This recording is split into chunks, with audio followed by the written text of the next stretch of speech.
बढ़ते प्रदूषण को लेकर दिल्ली सरकार ने कई बड़े फैसले लिए हैं। पहला बड़ा फैसला यह है कि दिल्ली में कल से प्राइमरी स्कूल बंद हो जाएंगे, यानी 5वीं कक्षा तक के बच्चों के लिए स्कूल नहीं खुलेंगे।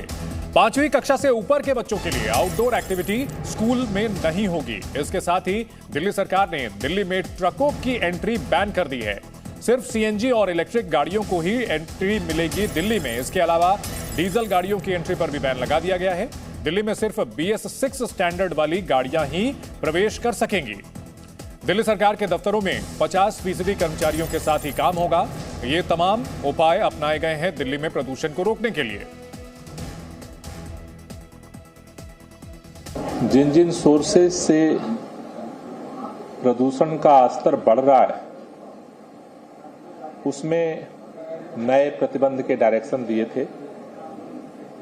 उसको देखते हुए दिल्ली के अंदर ये जनाब फूल की खेती करके 1 एकड़ में 1 साल के 30 लाख तक कमा रहे हैं।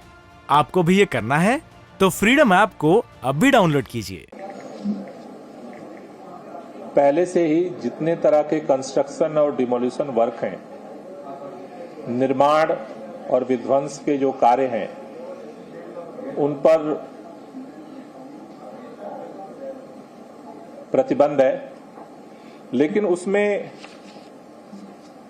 कुछ कैटेगरी को छूट दी गई थी। उसमें से आज highway, road construction, flyover, overbridge, Delhi जल बोर्ड के पाइपलाइन, पावर ट्रांसमिशन का जो वर्क जिसको छूट दी गई थी पहले चरण में, इन पर भी अब प्रतिबंध लगाया जा रहा है आज से। दूसरा, दिल्ली के अंदर आज हमने अलग अलग विभागों के साथ संयुक्त बैठक की, जिसमें ट्रांसपोर्ट डिपार्टमेंट, MCD, सभी कंस्ट्रक्शन एजेंसियां, GAD, रेवेन्यू, DPCC, एनवायरमेंट, इन सबके साथ बैठक करके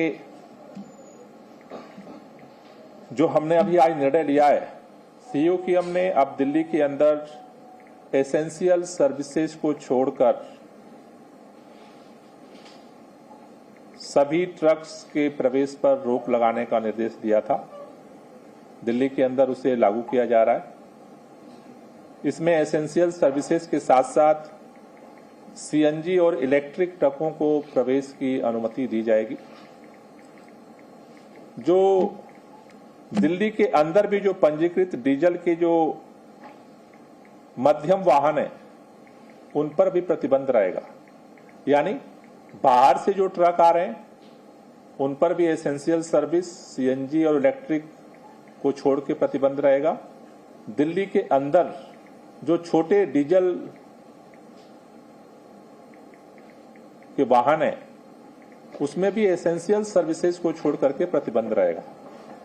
तो दिल्ली सरकार ने कई उपायों का ऐलान किया है जिससे दिल्ली में प्रदूषण कम किया जा सके। और इस दौरान दिल्ली में प्रदूषण का मीटर कहां तक पहुंचा है, आंकड़े क्या कहते हैं, नंबर क्या कहते हैं। नोएडा में AQI 562 तक पहुंच चुका है, जो कि बेहद खराब जहरीली हवा की श्रेणी में है। दिल्ली में AQI 472, बहुत ज्यादा लाल निशान है, लाल खतरे की घंटी। फरीदाबाद में AQI 412, यहां भी बेहद खराब है हवा और लोगों के लिए सांस लेना मुश्किल हो रहा है, सांसों का संकट पैदा हो चुका है। इसके अलावा गुरुग्राम में AQI 437 है, आनंद विहार में 489 और जहांगीरपुरी में, जो कि अलार्मिंग सिचुएशन है, 765 तक पहुंच चुका है AQI। यानी दिल्ली NCR में पूरी तरह से एयर क्वालिटी इंडेक्स, जो कि एक मेजरमेंट होती है जिससे यह पता चलता है कि हवा में कितना प्रदूषण है, ये बेहद खराब, बहुत ज्यादा जहरीली कैटेगरी में पहुंच चुका है। और दिल्ली में जहरीली हवा से बचने के लिए तमाम उपाय अपनाए जा रहे हैं, लेकिन फिलहाल स्थिति काफी विस्फोटक है। नोएडा में 562, दिल्ली में 472, फरीदाबाद में 412, गुरुग्राम में 437,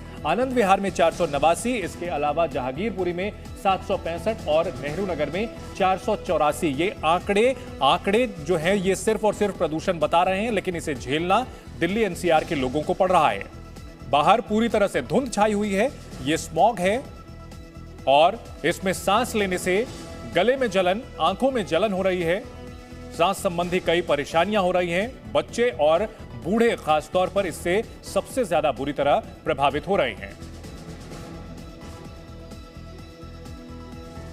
दरअसल इस पूरे प्रदूषण के लिए पंजाब सरकार पर सवाल क्यों खड़े किए जा रहे हैं, क्योंकि वहां जो पराली जलाने की घटनाएं हैं वो पिछले साल के मुकाबले बढ़ी हैं। 2 नवंबर में 3624 घटनाएं पराली जलाने की हुई हैं और इसके अलावा अगर बात की जाए, इसकी तुलना करें हम 2021 के मुकाबले, तो जो आंकड़े हैं ये बताते हैं कि लगभग 19% पराली जलाने के मामलों में इजाफा हुआ है। और इसी का जिक्र दिल्ली के उपराज्यपाल ने पंजाब के मुख्यमंत्री को भेजी अपनी चिट्ठी में किया है, जबकि हरियाणा सरकार की ओर से दावा किया जा रहा है कि सरकार की ओर से उठाए गए कदमों की वजह से वहां पराली जलाने की घटनाओं में पिछले साल के मुकाबले 30% की कमी आई है। और यही वजह है कि पंजाब की नई मान सरकार सवालों के घेरे में है।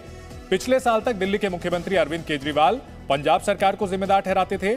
और दिल्ली में क्या कदम उठाए गए हैं? ट्रकों की एंट्री पर बैन लगा दिया गया है। प्रदूषण से बचाने के लिए ट्रकों की एंट्री बैन कर दी गई है। पेरिफेरल एक्सप्रेसवे से ही, ईस्टर्न पेरिफेरल एक्सप्रेसवे से ही उन्हें डाइवर्ट कर दिया जाएगा। डीजल गाड़ियों पर प्रतिबंध लगा दिया गया है। इसके अलावा BS6 वाहनों को ही इजाजत दी जाएगी। BS6 एक स्टैंडर्ड होता है, मानक होता है, और CNG और इलेक्ट्रिक वाहन, उन पर रोक नहीं होगी। जरूरी सेवाओं के जो वाहन होंगे, दूध सब्जियां लाने वाले वाहन, उन्हें रोका नहीं जाएगा। दफ्तरों में 50% स्टाफ को ही मंजूरी दिल्ली सरकार ने अपने स्टाफ के लिए ऐलान कर दिया है। और प्राइवेट दफ्तरों को भी, प्राइवेट कंपनियों को भी इसके बारे में जानकारी दी जाएगी, एडवाइजरी जारी की जाएगी। तस्वीरें जो सामने आ रही हैं डरावनी, खौफनाक, और लोग इसका सामना कर रहे हैं। दिल्ली में सांस लेना दूभर हो चुका है। देखने में किसी हिल स्टेशन जैसा नजारा लगता है, लेकिन असल में यह हिल स्टेशन जैसा नजारा नहीं है, यह प्रदूषण का ओवरडोज है। कुछ आंकड़े और नंबर जो हम आपको बता रहे हैं। पंजाब में पराली जलाने के 16,004 मामले महज 15 सितंबर से 31 अक्टूबर 2022 तक सामने आए हैं। 1.5 महीने के अंदर 31 अक्टूबर को ही अकेले पंजाब में पराली जलाने के 2131 मामले सामने आए। वहीं अक्टूबर 2021 से अगर तुलना की जाए तो पंजाब में पराली जलाने के 13,124 मामले सामने आए थे। नंबर्स बार बार ये बता रहे हैं कि पंजाब में इस साल इजाफा हुआ है। साल 2021 में पंजाब में कैप्टन अमरिंदर सिंह की सरकार थी। तब मुख्यमंत्री अरविंद केजरीवाल दिल्ली के, वो लगातार पंजाब सरकार पर निशाना साधते थे। लेकिन अब पंजाब में आम आदमी पार्टी की ही सरकार है और पराली जलाने के मामले बढ़े हैं। और इसी मामले पर घिरे हुए हैं अरविंद केजरीवाल और भगवंत मान, जिसको लेकर उन्होंने आज सफाई दी है।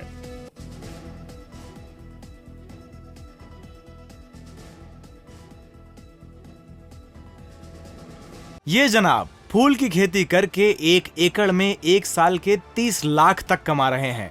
आपको भी ये करना है तो फ्रीडम ऐप को अब भी डाउनलोड कीजिए।